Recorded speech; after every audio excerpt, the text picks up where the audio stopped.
رات ہے اور رات کا ایک حصہ ہے، سو آپ اسے سجدہ کریں اور رات کی تسبیح کرنا، قیام اللیل آپ کے لیے باعث اضافہ ہے۔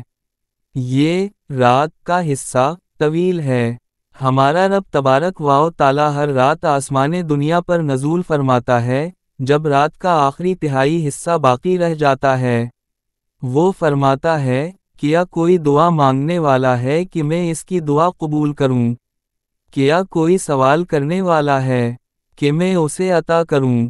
کیا کوئی مغفرت طلب کرنے والا ہے کہ میں اسے بخش دوں؟ وہ آپ کو پکار رہا ہے۔ سوچئے کہ اللہ تعالیٰ اپنی عظمت اور جلال کے باوجود آپ کو پکار رہا ہے، تاکہ آپ کی مانگ پوری کرے، آپ کو بخش دے اور آپ کی توبہ قبول کرے۔ پھر آپ جواب کیوں نہیں دیتے؟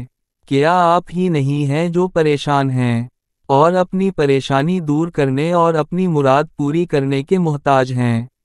یہ اللہ کا دروازہ کھلا ہوا ہے، اس کی طرف متوجہ ہوں اور تاخیر مت کریں۔ مغفرت مانگنے والا بنے، نماز پڑھنے والا بنے، اصرار کے ساتھ مانگنے والا بنے، کیونکہ آپ ایک رحیم اور قادر ذات سے مانگ رہے ہیں جو کبھی نہیں لوٹاتا، جس نے دروازہ کھٹکھٹایا۔ دیر سے اٹھنے والے اللہ کے لیے اٹھیں اور جو کچھ آپ نے دیکھا، یہ حدیث، اسے اس کے حوالے کریں اور اس یقین کے ساتھ رہیں کہ جو شخص بارگاہ الہی کا دروازہ کھٹکھٹاتا ہے، وہ کبھی خالی ہاتھ نہیں لوٹتا، کبھی نہیں۔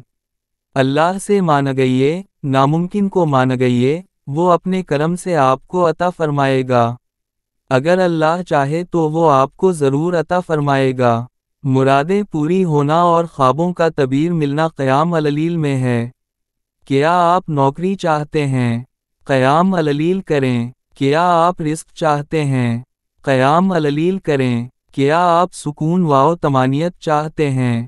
قیام اللیل کریں۔ موقع مت گنوائیں۔ بے شک اللہ ہر رات آسمان دنیا پر نزول فرماتا ہے، ایک ایسا نزول جو اس کے جلال ذات کے لائق ہے، اور وہ اپنے بندے کی آواز سنتا ہے۔ قیام اللیل کا طریقہ اسے بہت پسند ہے۔